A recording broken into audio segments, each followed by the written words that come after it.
Phew, boy. The SEC bias is very real, my friends. It's long been a staple of college football, and now it is creeping into college basketball. Now, I'm not here to tell you the SEC is not the best team in or the best conference rather in the country. It is, undoubtedly. But I think a proper reward for the season the SEC had would have been 12 teams in the tournament. Instead, the SEC gets 14 teams into the tournament. The Big 12 gets half of that with 7, and West Virginia gets left out. Now, I think almost everybody, it seems pretty universal that almost everybody agrees West Virginia got screwed here. You might find people who would say they don't really care. I mean, you'll definitely get that crowd that's like, hey, tournament's big enough. I don't really care about bubble teams complaining. Be better. I think that's the only way you'd get anybody, quote unquote, disagreeing with you on it, I guess. It would just be more like apathy, like, I don't care. Everybody who's paying attention knows that West Virginia deserved to be in this field.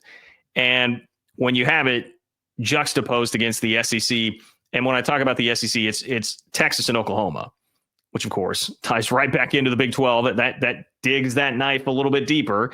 The Texas and Oklahoma are the 6-12 SEC teams that get in. They went 6-12 in their league. That definitely twists the knife, man. And it's the last thing that we need. The last thing that college sports needs is another way for the SEC to invoke a little extra SEC bias here. And it's going to put some pressure on the Big 12 and the rest of the country for that matter, but particularly as it relates to the audience here, it puts pressure on the Big 12 the rest of this month. And it is something I've already talked about, but now having seen the result of the selection show and what the bracket looks like, I think it just ramps that up even more. It kind of accentuates the point that I made, throw some gasoline on that smoldering fire, if you will. So, I shut the door on Lane Kiffin, keep that guy out of the selection committee room because it felt like he was there and just like a cheerleader throwing Texas and Oklahoma in. I mean, Texas is at least going to have to be in a play-in game, but I mean, it felt like they were a pretty consensus out of the field. Didn't make it far enough in the SEC tournament, lost to Tennessee, and it felt like, okay, well, that's it. Nice try, Texas. When you go 6-12 in your conference, I don't care how good it is. You go 6-12 in your conference, you can't really complain about not being in the NCAA tournament.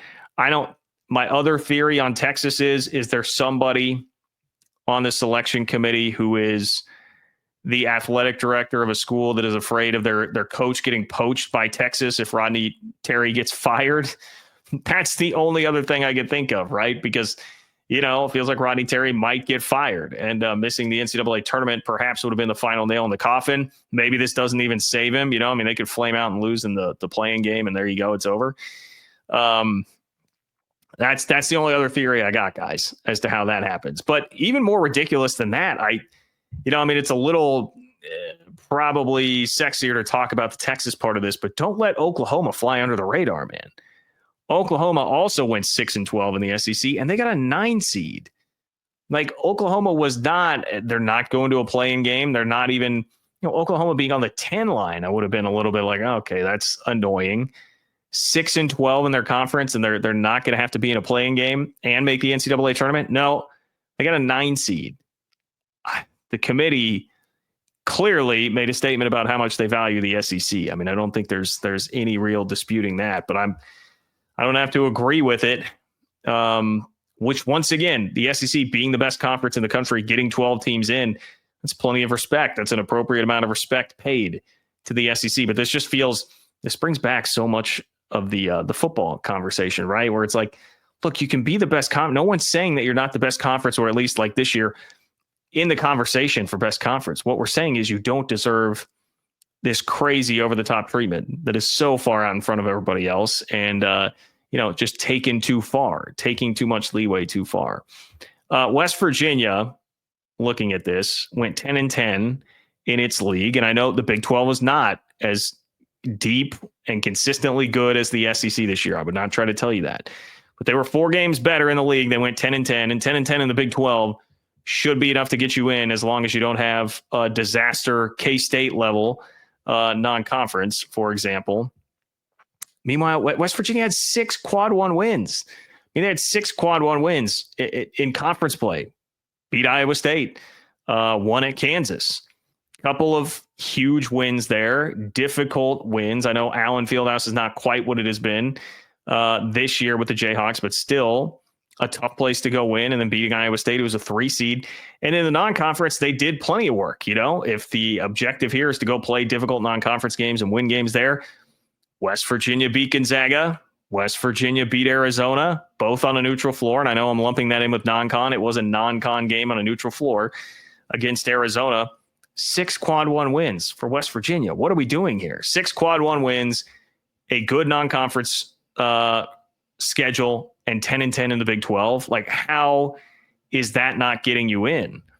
And so there's a lot here with West Virginia, right? I think they're a great story. Darian DeVries coming in and turning the program around after all the drama from last year, getting them back to being a tournament quality team. Javon Small transferring and becoming a first team All Big 12 player, who I think, mid-year was probably like your Big 12 player of the year. There's a lot of really cool stuff there, but I think, and I've seen some of the West Virginia fan frustration. I had a couple of people tweeting me saying like, man, it just feels like we're like the redheaded stepchild of the conference. If other brands in the league had this resume, it wouldn't have been a problem. I don't know that I understand your feelings. I would certainly understand the feeling there. West Virginia being located where it's at in the league, it can feel like you're kind of an outcast and you have so much more travel. I know that's something Huggins talked about a lot. Like, I get it. I get why you might feel that way.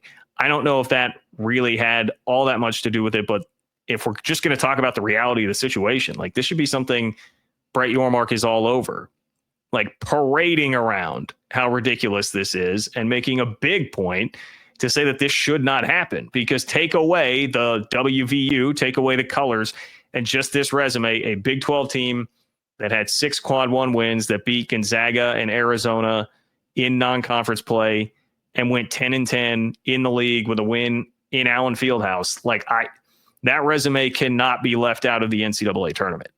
I mean, I'm sorry. Like, that is just objectively, that cannot happen. That cannot happen.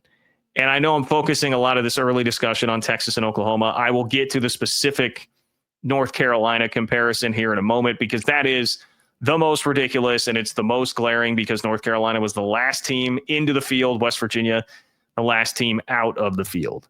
Okay. But I'm telling you, man, Yormark's got to be pounding the table about this. This should have been an 8-bid league. It deserved certainly to be an 8-bid league. And the unfortunate thing, and another thing I'm going to talk about later, some of the fallout from this maybe is that it just strengthens and galvanizes Brett Yormark's push for a 76-team field. Like, he wants to expand the tournament, as do most in Power 5 land, because they will, guess what, probably benefit from it the most. This is, I'm sure, just going to galvanize him even more like that. West Virginia wouldn't have been left out if we had this 76-team field. Hell, maybe Cincinnati comes into play if there was a 76-team field. So I don't know, man. It just, the other part of it that sucks for the Big 12 is it feels like it is kind of a referendum on what the opinion is of the league right now. Now, I don't think anybody else got terrible treatment. Like, Houston got its 1 seed, Iowa State a 3, Arizona a 4. I feel okay with all of that. Texas Tech, where they're at, I feel okay with all of that. I don't think there was any real major snub, major issue necessarily outside of that. But this is a pretty big one, because, like I said, you can argue it's the biggest shocker that we've really seen in the modern era. I said the bracket project tracking 111 brackets, all of them had West Virginia in, and that had never happened before. So this is a pretty big snub, even if it is just somebody on the bubble and not, a 1 via 2, some of the other seeding issues that can pop up. It kind of shows you, like, the committee says, hey, man, the SEC is the dominant power. We're bowing down at the altar of the SEC. This is not 3 years ago. This is not Baylor winning a national championship and then Texas Tech and Kansas winning or playing for national championships, bang, bang, bang in a row. Those days are gone. We are not smack dab in the middle of COVID anymore, where like that, the Big 12 was completely ruling the roost at that point. Things have changed. Things have changed. So now, what do you got to do?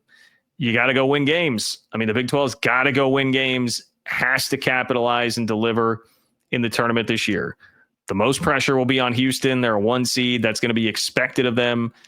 Kelvin Sampson has yet in the Big 12 to make a deep run with Houston. You need to go do that.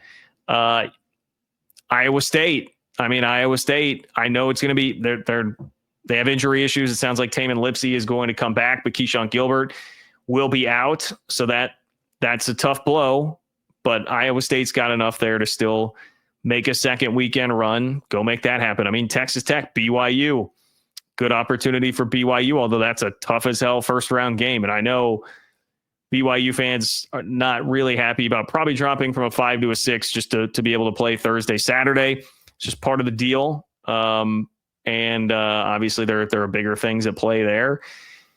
You just got to go win. I mean, there's no excuses. The league can't be about excuses this year in the tournament, I guess is really the point for me, because the committee has spoken. They have shown what they think about the league compared to the SEC. And there's one way to change that. I guess you could say, hey, see what matchups you have in the non-conference next year. Certainly don't go 2-14 against the SEC like you did this year. That would help. But the tournament's really where you change narratives. The tournament is where you change narratives, much like the playoff is where you change narratives in college football now. So you need to do that. Also, hey, UConn and Xavier, if you guys could go ahead and knock out Oklahoma and Texas, I would certainly take that as well. Last thing this sport needs is to be giving way too much, like paying way too much homage to the SEC, bowing at the altar of the SEC in basketball. Okay. Frustrating, right? You finally get a year where the SEC is kind of human in football and they have to feel some pain there. And now basketball comes around and, oh man, here comes the tournament. Everything's all good. 75% of the people in SEC country probably aren't even really paying attention that much to it, but it is what it is. I digress. The SEC has earned the benefit of the doubt in football. It's not been long enough in hoops. Okay. It's not been long enough in hoops. Let's chill out on that a little bit.